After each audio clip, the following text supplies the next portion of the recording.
Bonjour à tous, bienvenue dans cette vidéo. Le pervers se sert de tes failles, sers-toi de tes forces. Si vous ne me connaissez pas, je suis Tiffany, psychologue clinicienne, thérapeute psychocorporelle et conseillère en fleurs de bac. Et je vous partage mes connaissances et mes expériences dans les domaines de la psychologie, la physique quantique et la spiritualité. J'ai exprès laissé mon pull Roi Lion ce matin pour vous montrer que ce n'est pas grave le regard que les autres portent sur nous. D'accord? L'essentiel, c'est d'être bien avec soi-même. Il y aura toujours quelqu'un pour critiquer. Et revenez toujours à cette idée de base, à cette, comment dire, à cette conception de base qui est de vous poser la question de celui qui critique ou de celui qui est critiqué, qui est le plus sage. Voilà. C'était ma petite introduction. Donc, sans plus attendre, j'aimerais vous parler de cette idée qu'ont les victimes de pervers après coup, de se dire oui, mais quand même, ça aurait pu être pire, et dans ce ça aurait pu être pire, il y a une idée sous-jacente qui est que peut-être que le pervers n'était pas tout à fait pervers, peut-être que quand même il avait des bons côtés, peut-être que quand même à certains moments ou à certains endroits, il était gentil ou il prenait soin de moi. Parce que vous avez observé qu'il y a comme des îlots à l'intérieur de la relation ou à l'intérieur de vous qui sont restés intacts, qui ont été préservés des attaques perverses. Et encore une fois, comme d'habitude, la victime attribue tout à l'autre, au pervers narcissique, comme si le pervers narcissique avait la main mise sur toute la relation, comme s'il dirigeait tout. Alors attention, c'est peut-être son intention, mais ce n'est pas du tout ce qui se passe, d'accord? Même si vous êtes dans une relation de domination, même si vous avez tendance à être empathique et à vous mettre à la place de l'autre, à faire plaisir à l'autre et à vous sacrifier, à vous soumettre à l'autre, etc. Une relation, ça reste du 50-50. Même quand vous faites tout ce que le pervers veut, il y a toujours quelque chose de vous, de votre subjectivité qui va s'exprimer. Vous ne pouvez pas y échapper, d'accord? Et c'est heureux, heureusement, d'accord? Heureusement qu'être empathique, ça ne nous ôte pas notre subjectivité. Elle continue de s'exprimer à travers notre corps, à travers nos micro-expressions du visage, à travers notre énergie, à travers notre inconscient. Notre subjectivité, c'est-à-dire qui nous sommes, s'exprime. Et le pervers que vous avez en face de vous, il capte tout ça, il capte les messages que vous n'exprimez pas forcément par la parole, il va quand même les capter. Son fonctionnement, il s'étend à toutes les sphères de votre personnalité, toutes les sphères de la relation.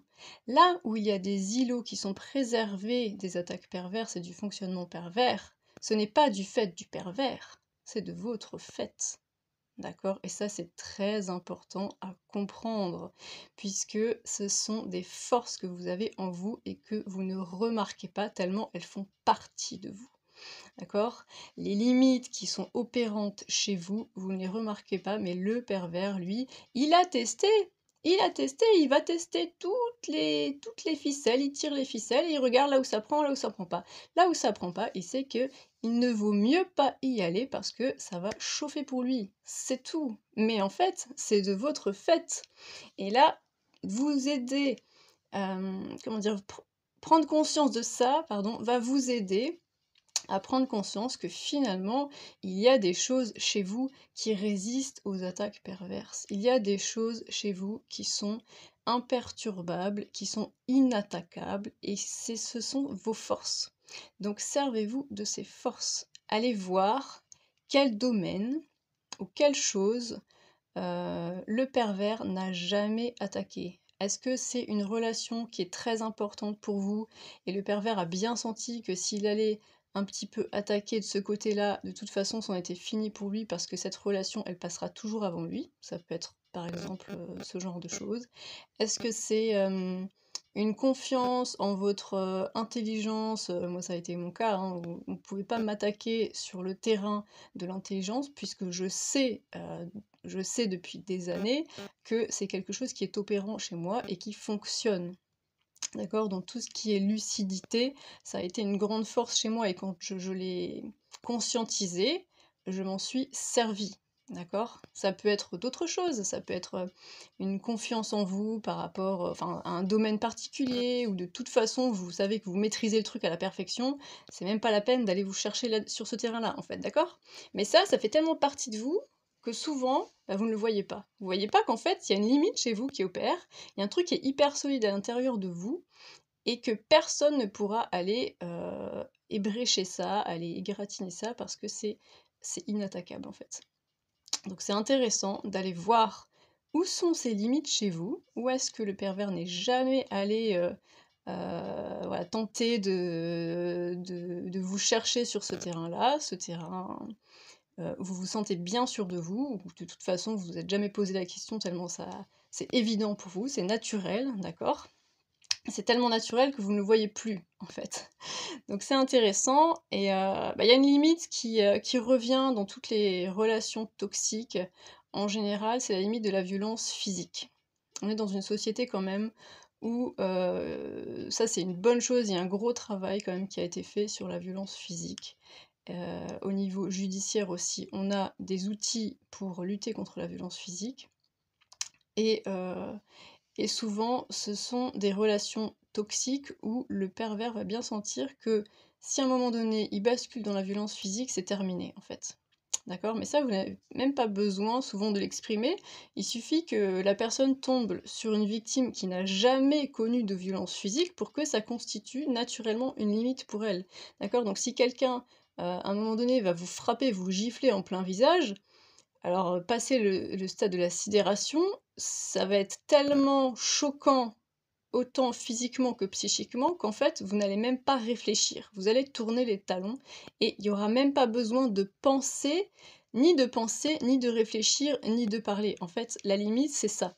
La limite, elle fait tellement partie de vous, elle est tellement solide qu'il n'y a plus besoin de penser. Elle a été pensée à l'avance, si vous voulez. Ça fait des années et des années et des années que vous êtes construit là-dessus, avec ça, avec cette limite-là. Elle fait partie intégrante de vous. Et les limites que vous allez poser à partir d'aujourd'hui, il faut avoir cette intention de se dire, je veux le même genre de limite tellement solide que j'aurais suffisamment pensé les choses et élaboré les choses pour que le jour où quelqu'un franchit cette limite-là, je n'ai pas besoin de penser en fait. D'accord? Je n'ai pas besoin de penser parce que tout a été pensé avant. Tout a été élaboré avant et c'est très clair dans votre tête. Et par exemple, vous pouvez étendre cette limite de la violence physique à toutes les formes de violence. C'est-à-dire que vous ne tolérez plus, à partir de maintenant, la violence verbale, la violence psychologique. Vous ne tolérez plus qu'on vous manipule, qu'on vous mette la tête à l'envers, qu'on joue avec vous. Vous ne tolérez plus qu'on vous rabaisse. Tout ça, vous pouvez le décider à partir de maintenant et décider que à partir de maintenant, ça fait partie de vous. Alors ça mettra peut-être un certain temps pour que ça se mette en place chez vous de manière très, comment dire? Solide et inébranlable, mais n'empêche que quand vous vous sentez mal, vous pouvez vous dire: «Bah là, ma limite, elle est là, j'ai peut-être encore besoin de l'exprimer, mais je l'exprime une fois». D'accord? Une fois suffit. Si l'autre en face n'entend pas ce que vous dites, alors que vous l'avez très clairement exprimé, c'est son problème, ce n'est plus le vôtre. Le vôtre, c'est de poser votre limite et de la défendre. Si l'autre, comment dire, n'entend pas et transgresse une seconde fois votre limite, les choses, elles sont pensées, elles sont dites, et il n'y a plus besoin de tergiverser, en fait. Vous tournez les talons comme si vous veniez d'être giflé physiquement. D'accord? C'est ça la limite. C'est-à-dire qu'il n'y a pas besoin de penser. Elle est là, elle doit faire partie intégrante de vous et elle doit guider vos actions sans avoir besoin de faire une thèse sur le sujet avant de prendre sa décision, d'accord? Je sais pas si mes métaphores sont très appropriées des fois, mais bon. Voilà, Donc servez-vous justement de ce que vous avez observé, qui a été préservé dans cette relation toxique, en vous disant: «Ces trucs-là, ce sont mes forces, ce sont des choses chez moi qui tiennent le coup face aux attaques perverses, qui tiennent le coup face à la manipulation, sur lesquelles je peux compter». D'accord? Et ces forces-là, servez-vous-en pour justement, étendre cette manière de fonctionner et d'être solide à l'intérieur de vous, à des endroits où le pervers a senti que vous aviez des failles. Allez revoir ces failles et allez les travailler pour que là, il n'y ait plus de failles finalement, d'accord? Mettez des limites là où elles ne sont pas. Reconstruisez vos limites à l'image des limites qui sont déjà en vous. Il y a forcément des limites quelque part, donc allez voir où est-ce qu'elles sont et allez, vous en servir pour vous reconstruire de manière très solide dans tous les domaines et dans tous les aspects de votre personnalité où vous sentez que c'est un petit peu, défaillant. Voilà, j'espère que cette vidéo vous aura parlé. N'hésitez pas à liker, partager, commenter et je vous souhaite une très bonne journée et je vous dis à très bientôt.